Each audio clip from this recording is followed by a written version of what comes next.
Les sanctuaires de Terre Sainte accueillent tous les jours les pèlerins du monde entier, des lieux mystiques où la grâce de la résurrection s'est manifestée. La custodie de Terre Sainte a pour mission de prendre soin des 50 sanctuaires situés dans les frontières actuelles d'Israël, de la Palestine, de la Syrie, de la Jordanie, du Liban et des îles de Chypre et de Rhodes.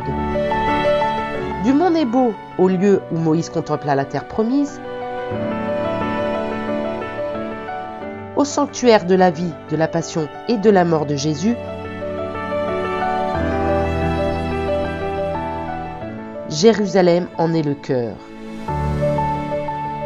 Sur le mont des Oliviers, on retrouve les sanctuaires de la Passion comme l'église de Dominus Flevit, où l'on fait mémoire des larmes de Jésus sur Jérusalem.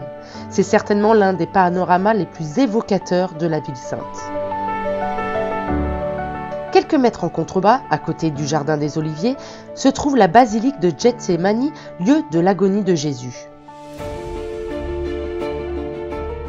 Tôt le matin, le frère Benito ouvre les portes pour recevoir les centaines de pèlerins. La première image que je vois chaque matin, c'est la porte dorée, située au milieu des remparts de Jérusalem.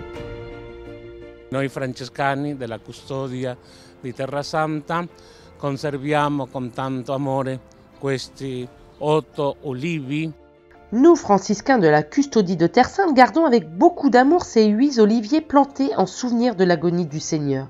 Ces dernières années, il y a eu de nombreuses réservations et visites dans les lieux saints. Gethsémani est l'un des endroits les plus appréciés des pèlerins. On y célèbre notamment des messes, mais aussi des prières chrétiennes, même des non-chrétiens viennent ici. La preghiera dei cristiani e quelli che non sono cristiani. À l'intérieur des murs de Jérusalem, les pèlerins reviennent sur les 14 stations du chemin de croix, une pratique initiée par les franciscains au XVIIe siècle et qui se perdure jusqu'à aujourd'hui, chaque vendredi après-midi. Mais le cœur de Jérusalem, pour tous les chrétiens, c'est la basilique du Saint-Sépulcre, où se trouvent le calvaire et le tombeau du Christ. L'accroissement du nombre des pèlerins est particulièrement perceptible en ce lieu. Questa crescita del numero di pellegrini veramente è capitata da quando io sono qui. Sono già 2 anni e mezzo. Cette augmentation du nombre des pèlerins s'est produite au cours des 2 dernières années. Les chiffres se sont multipliés et rien n'indique que cela diminuera. Les files d'attente sont de plus en plus longues, les messes s'enchaînent, la présence des pèlerins et des touristes est continue, c'est toujours bondé. Sempre continua, costante e affollata. Bisogna dire che questa basilica, la prima cosa è che c'è una regola, c'è uno statu quo. Dans cette basilique, il y a une règle qui est celle instituée par le statu quo, selon lequel les 3 communautés qui l'habitent, c'est-à-dire nous les catholiques, les grecs orthodoxes et la communauté arménienne, ont des espaces communs tels le tombeau du Christ et le calvaire, où nous pouvons célébrer tour à tour. Quand vient le tour des catholiques, nous faisons entrer les pèlerins pour leur messe, surtout le matin, très tôt. Soprattutto la mattina. Qui gli orari nostri sono molto presto. Très tôt, cela signifie 4 heures du matin, quand les 3 communautés ouvrent ensemble la basilique. Les messes dans les lieux communs débutent dès 4h30, suivies de célébrations dans les différentes chapelles. Tout est préparé pour ces célébrations, des missels en plusieurs langues mises à disposition des pèlerins. En moyenne, une journée, ce sont une vingtaine de messes qui sont célébrées.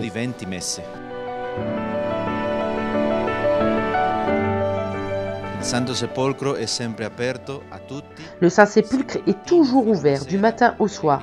Pèlerins ou touristes, tous ceux qui souhaitent voir le Saint-Sépulcre, toucher le tombeau et faire ainsi l'expérience de la grâce du Seigneur ressuscité sont les bienvenus.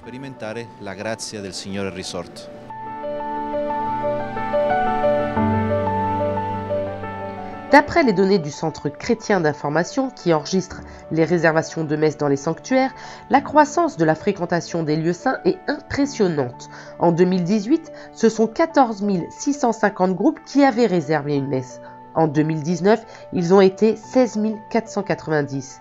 Et pour le seul mois de novembre dernier, 7 356 messes ont été célébrées dans les sanctuaires. La présence franciscaine en Terre Sainte remonte à l'année 1217 qui voit l'arrivée des premiers franciscains, une présence confirmée à travers les documents émis par les papes au fil des siècles. Notre présence officielle remonte à 1342 avec la célèbre bulle Gratias Agimus du pape Paul VI émise à Avignon. Cette bulle instaure les franciscains gardiens des lieux saints au nom de l'Église catholique. C'est pour cette raison et en lien avec l'universalité de notre Église que des frères du monde entier viennent garder ces lieux. Notre communauté franciscaine est internationale.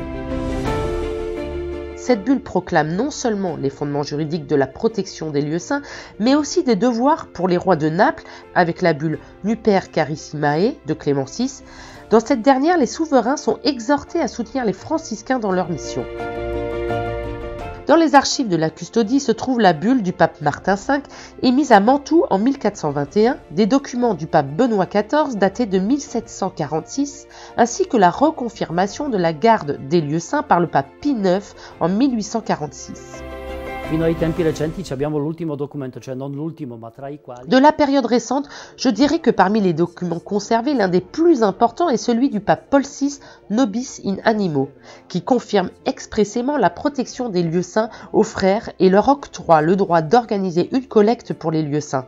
C'était durant l'année 1974. Depuis, tous les papes successifs qui sont venus en Terre Sainte l'ont renouvelé de Jean-Paul II à Benoît XVI au pape François.